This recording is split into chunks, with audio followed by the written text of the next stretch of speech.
Hello, welcome back, my Royal Rogues. My name is Jesus Enrique Rosas. I'm the Royal Rogue, and tonight we have the Montecito PR team working overtime to bring you not only with two special appearances, one from none other than Gingerbread himself, and the other from Doria hanging out with the Kardashians.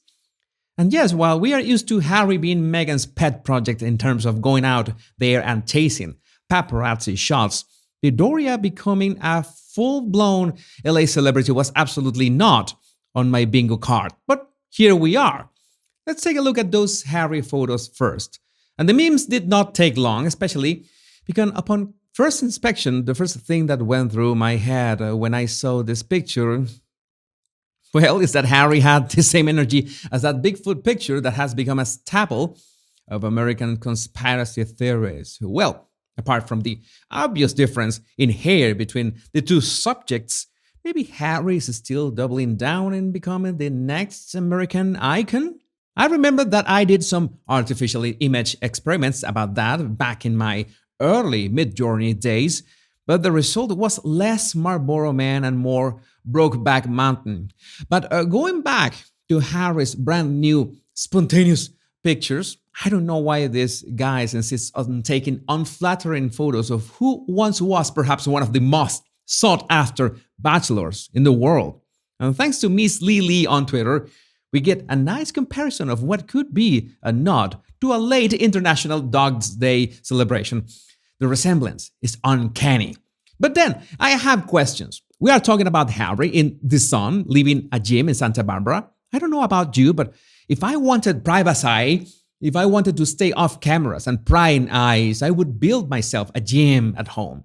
I mean, I don't think Harry and Meghan need all those rooms, and since the house is theirs, right? Then he can change any of the rooms as they please. And he could hire a personal trainer to come to his home, so he wouldn't need to venture to the outside world to get in shape. You don't need to be a millionaire for that, so why doesn't he do that? Well, to be fair, there are more than a couple things that don't work the same when you have all the gym to yourself. Some activities that doing them alone just don't cut it. So I can understand that Harry's Zumba classes would be infinitely more fun when he's at the gym, so that might be the reason he has to venture outside of his home to keep fit. Or at least that's the way we can justify not having the privacy he craves. Or at least that's the way he can justify not having the privacy he craves. But everything has a silver lining, and in this case, it's obvious that Harry got permission from Meghan not only to venture outside the house, but to bring one of his balls with him. And we got photo proof of such an achievement, so maybe Harry is demanding more independence from the Markle claw. Maybe this is part of some separation rumors? But it's good to see Harry taking one of his balls to spend some quality time together. If everything goes well, maybe a friend, maybe Nacho, could tell him that balls are like kidneys. You can have a normal life with just one. The real problem is that Meghan is keeping the other ball not only as a safeguard, but maybe she could use it like a voodoo doll at any point, and Harry would be effed up either way. Back to square one. And yes, Harry's face during the short trip on the gym parking lot looks a lot like Meghan is using the ball at home as a voodoo doll. What is taking you so long? It's that, or he's remembering last night when he sat down with Meghan for Netflix and chill. And I mean literally Netflix and chill, nothing else. And they began watching Suits, and the horizontal mambo scenes popped up. Yeah, this must be Harry's face in those situations. Now, we need to go back to Doria. This was unexpected. She hanging out with the Kardashians, just like that. And I don't say this is like they are some kind of out-of-reach celebs or... no, wait, they are out-of-reach celebs. I'm sure they don't hang out with everyone. You know, for all the stuff of the brand image and all that brand strategy that celebs have to take care of, but who am I kidding? We're talking about Kim Kardashian. I don't know if she was organizing it or what, but it so happens that she was the highlight for a charity event in LA.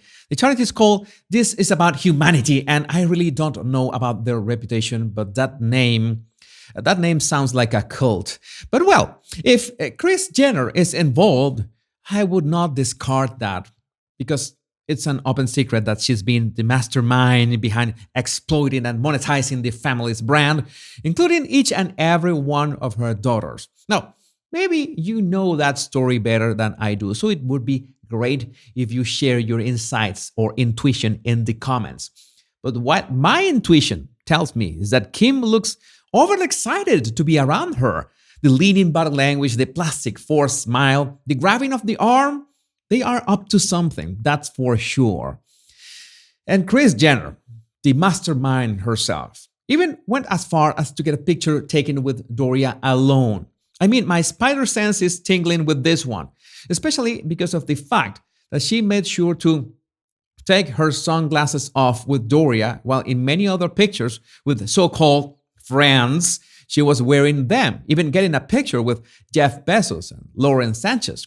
This is interesting because taking your sunglasses off means that you want to be seen as more vulnerable and, in terms of a picture, closer to the person you are with.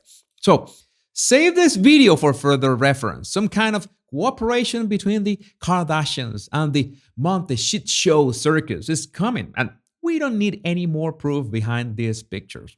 The people at this level don't do this kind of things for no reason, and we will be finding out very soon in the following months, if not weeks. It all comes under the umbrella of headlines like this one, that Meghan is launching a 1 million a post Instagram comeback.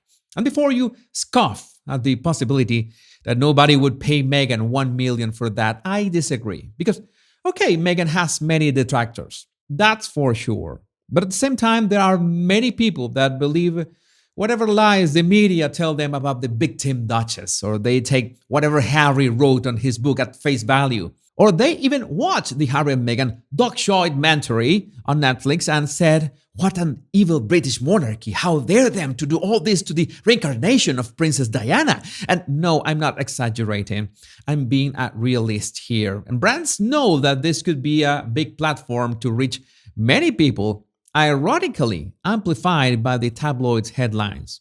All Meghan has to do is to push a button. And that's why I know that this has to do with Ed. This must be some kind of WME strategy to warm up the public about Meghan, the influencer coming. Well, time will tell. My Royal Rogues, if you want to support my channel, all you have to do is to hit the like and subscribe buttons, and it's free. And remember, much love and bliss.